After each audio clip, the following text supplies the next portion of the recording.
সংসারের একঘেয়েমি কাটানোর জন্য আমরা বাড়ির সবাই মিলে ঠিক করলাম দীঘা ঘুরতে যাব। ভোর 5টার সময় গাড়ি করে সবাই মিলে দীঘার উদ্দেশ্যে রওনা দিলাম। সেজে গুজে ভোরবেলা ঘুরতে যেতে কার না ভালো লাগে।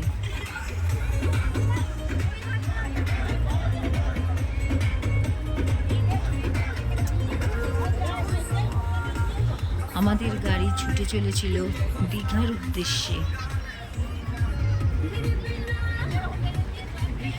গাড়ির ভেতর বসে জানলা দিয়ে ভোরবেলা বাইরের প্রাকৃতিক দৃশ্য দেখতে খুব ভালো লাগছিল।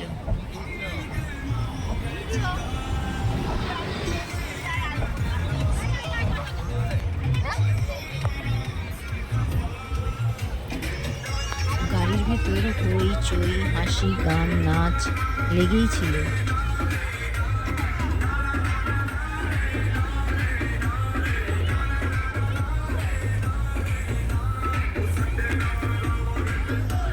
গাড়ি ছুটে চলেছে দীঘার উদ্দেশ্যে।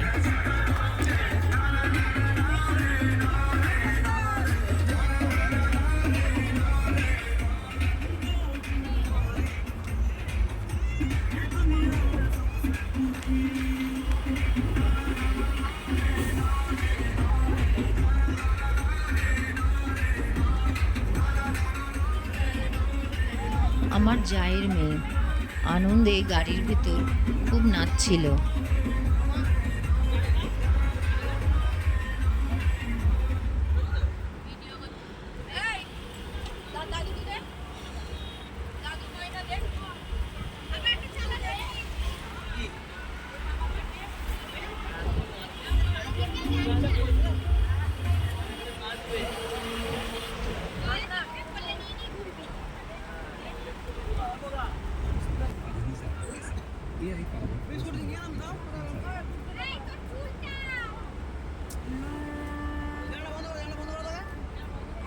আমার জায়ের ছেলে ওই পুরো ব্যাপারটাকে অ্যারেঞ্জ করেছিল।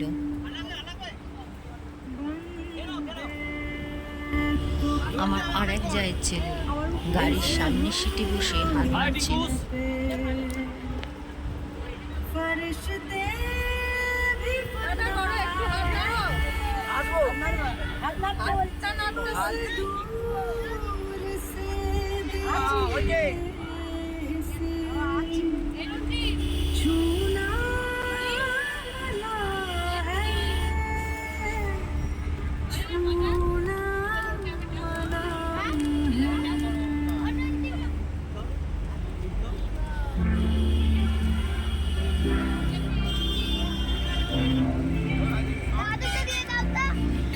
আমার রায়বাগিনী ননদিনী গাড়ির ভিতর বসে ছোলা মরিচি করছিল।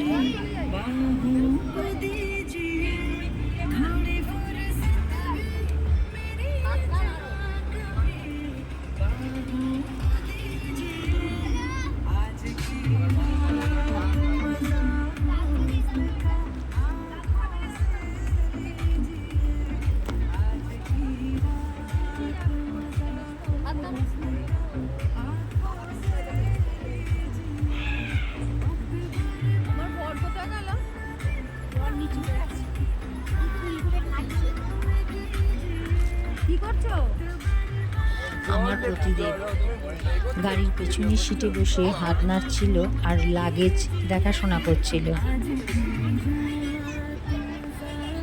আমার ছেলে আর আমার জায়ের মেয়ে দুজনে পাশাপাশি সিটে বসে অনবরত কি খাচ্ছিল আর খুনসুটি করছিল। অনেকক্ষণ বসার পর আমি উঠে দাঁড়িয়ে পড়েছিলাম। যাই হোক, বেলা 10:30টার সময় আমাদের গাড়ি দীঘায় এসে পৌঁছল। আমি আগেই নেমে পড়েছি। এক এক করে সবাই গাড়ি থেকে নামছিল। সমুদ্রে স্নান সেরে এসে হোটেলের রুমে বসেই একসাথে খাওয়া দাওয়া করছিলাম। সবাইরই খুব খিদে পেয়ে গিয়েছিল। বিকেলবেলা সেজে গুজে রওনা দিলাম জগন্নাথ মন্দিরের উদ্দেশ্যে। দীঘার জগন্নাথ দর্শনে আমার একটু আলাদাই কৌতূহল ছিল। এবার হবে।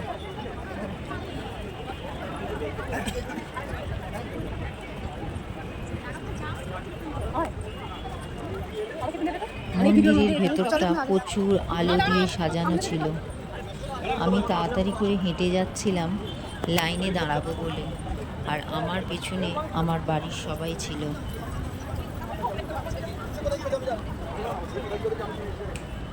খুব সুন্দর এই জগন্নাথ মন্দির ছিল।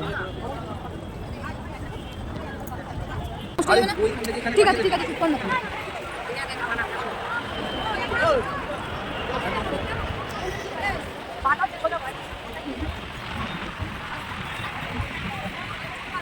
আমার ছেলেকে বলছিলাম আমার একটা ছবি তুলে দেওয়ার জন্য।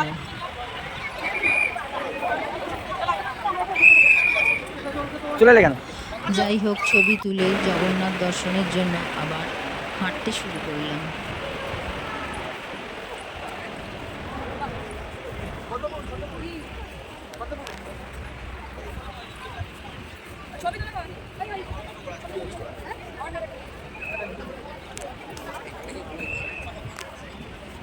এটা ধরো তো এরকম ভাবে। এটা এরকম ভাবে এমনি বলে সব আছে। হ্যাঁ, লালটা দিতে দাও। মন্দিরের ভেতরে প্রচুর ভিড় ছিল, তাই দাঁড়াতে দিচ্ছিল না। হাঁটতে হাঁটতেই ঠাকুর দর্শন করে এক এক করে বেরিয়ে পড়লাম।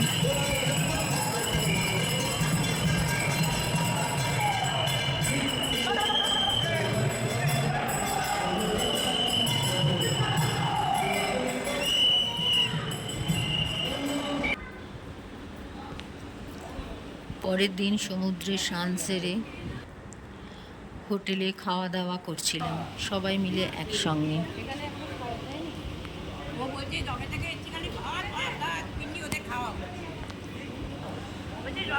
আমার রায়বাগিনী ননদিনী বলছিল খাবারগুলো খুব সুন্দর।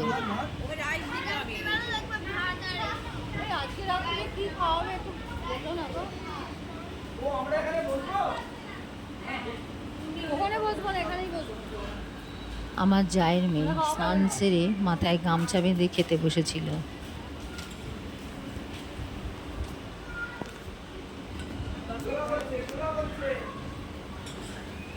হোটেলের ওয়েটাররাই সব সার্ভ করছিল।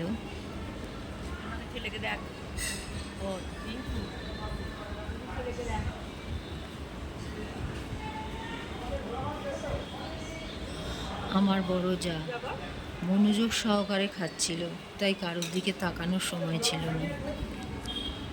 দেখাও দেখাও।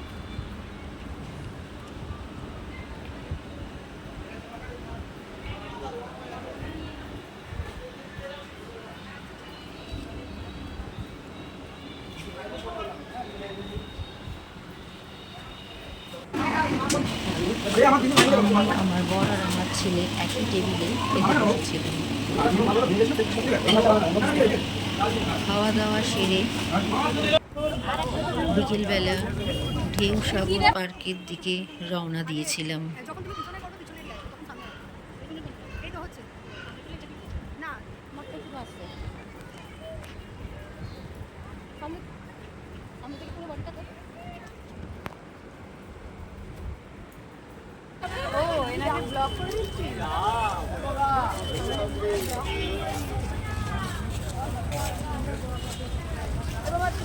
জুজু আমার জায়ের ছেলে, ছেলের বউ আর ওদের ওই কুচকেটা।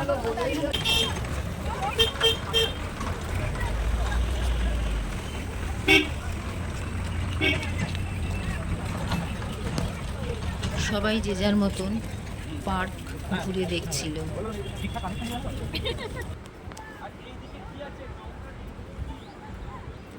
আমিও আস্তে আস্তে এগিয়ে চলেছিলাম।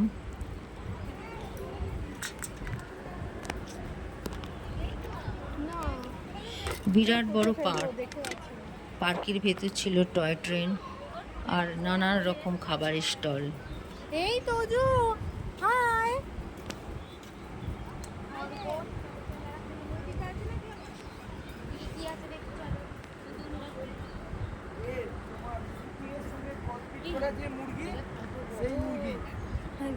ধানের সঙ্গে ক্রসবিট করা যে মুরগি, সেই মুরগিটা। এটা কি ইঁদুর? ইঁদুর, সাদা ইঁদুর।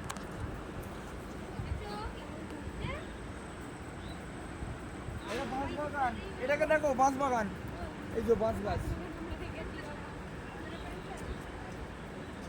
আমাদের বাড়ির পিছনেই আছে। যত ভেতর দিকে ঢুকছিলাম ততই পার্কটাকে দেখতে ভালো লাগছিল।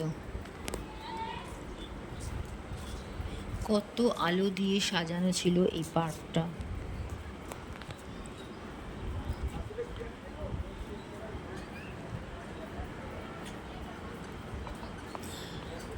আমি দীঘা অনেকবার এসেছি, কিন্তু এই পার্কটাতে এই প্রথমবার এলাম। তোমার ছবি তুলছে। ছবি না, এমনি আমি আর আমার বর একটা কোল্ড কফি কিনে একসাথে দুজনে খাচ্ছিলাম। কোল্ড কফিটা খুব সুন্দর খেতে ছিল। ভোরবেলা আমি, আমার বর, আমার ছেলে আর আমার ভাগ্নি ও ভাগ্নি জামাই মিলে মোহনায় ঘুরতে এসেছিলাম। বাড়ির আর কেউ আসতে পারেনি, তারা সবাই ঘুমোচ্ছিল। উনো কিনতে হবে। গেল না? উনো উনো কে? উনো, কি? ওই উনো। ওই তো উনো। দিকে দেখ। বাবা এটা কিনবে যাবো।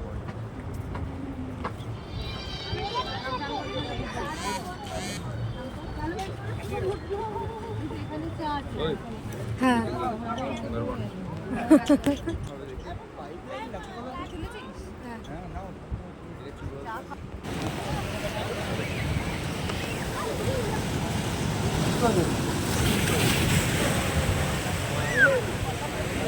আমার পতিদেব দাঁড়িয়ে প্রাকৃতিক দৃশ্য দেখছিল। এই ডুয়া ডুয়া, হ্যাঁ সমুদ্র, এটা কিনে তো আমার ছবি।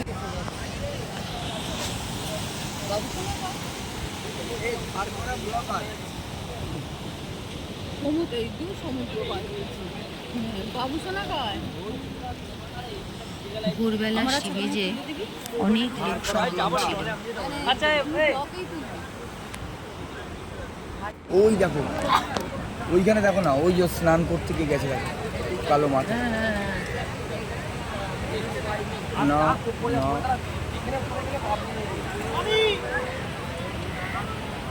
না, না না না, ওটা ওই জিনিস না।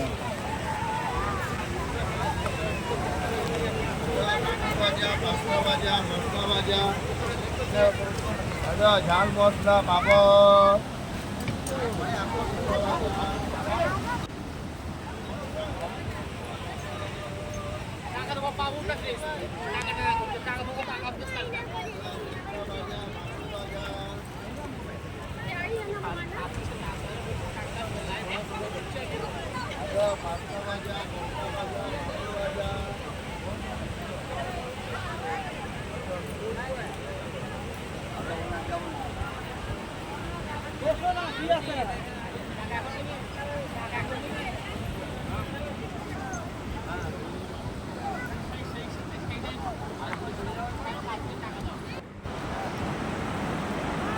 শিবিজে আমি একাই হেঁটে যাচ্ছিলাম। শিবিজ ধরে হাঁটতে বেশ ভালোই লাগছিল।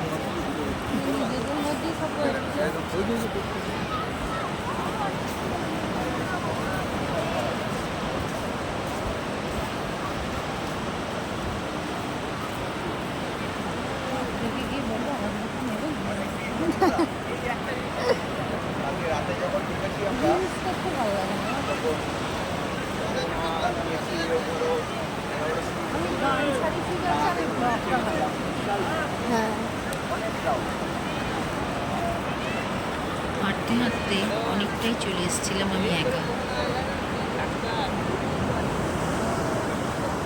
চলো চা দিয়ে দিয়েছো। যাই হোক, আবার ব্যাক করলাম। সবাই মিলে বসে শিবিজে চা খাচ্ছিলাম। তুমি আর এটা ঢোকাতে পারবে না। হাসাচ্ছিল যে আমার ভাগ্নি জামাই আর আমার ছেলে খুব হাসছিল। ও যখনই ব্লকের ছবি দিচ্ছে তখনই এরকম করে যেন উগ্রপন্থী মুখ দেখাচ্ছে না।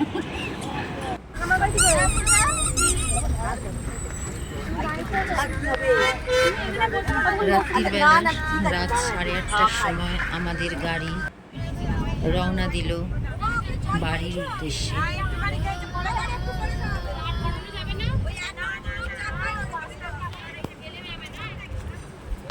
গাড়ির ভেতরটা অন্ধকার ছিল।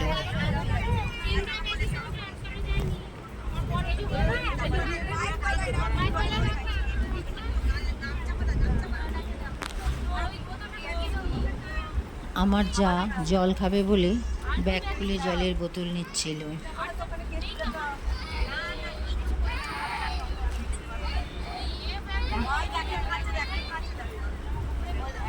সবারই মনটা একটু খারাপ ছিল,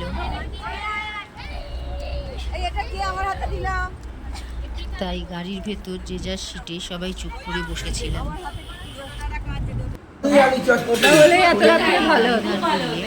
সব থেকে ভালো তো আমরা হোটেলে এসেছিলাম ডিনার করবো বলে। সবাই যে যার মতন খাবার অর্ডার করেছিল।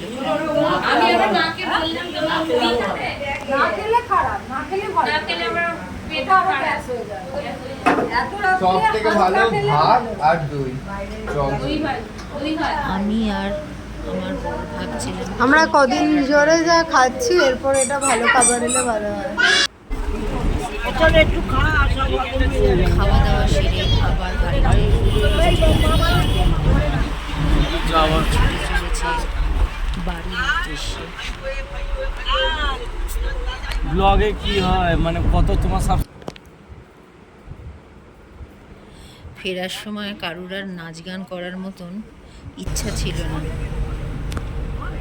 তাই সবাই নিজের নিজের জায়গায় বসে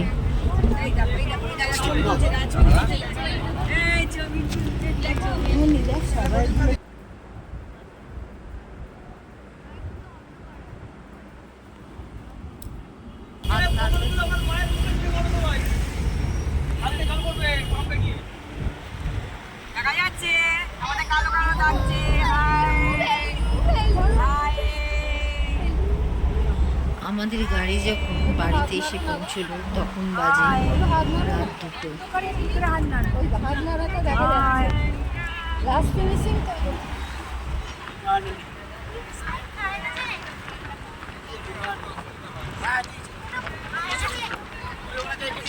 সবাই খুব ক্লান্ত ছিলাম, মনে হচ্ছিল কখন বাড়ি আসবে আর বাড়ি গিয়ে লাগেজ রেখে বিছানায় হ্যাঁ ওইটা আমাদের এই সাইডে আছে উপরবেলা।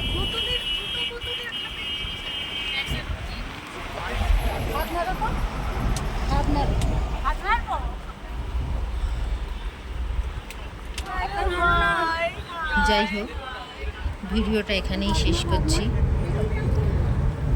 যদি আমাদের এই ভিডিওটা ভালো লেগে থাকে তাহলে শেয়ার করবেন, কমেন্ট করবেন।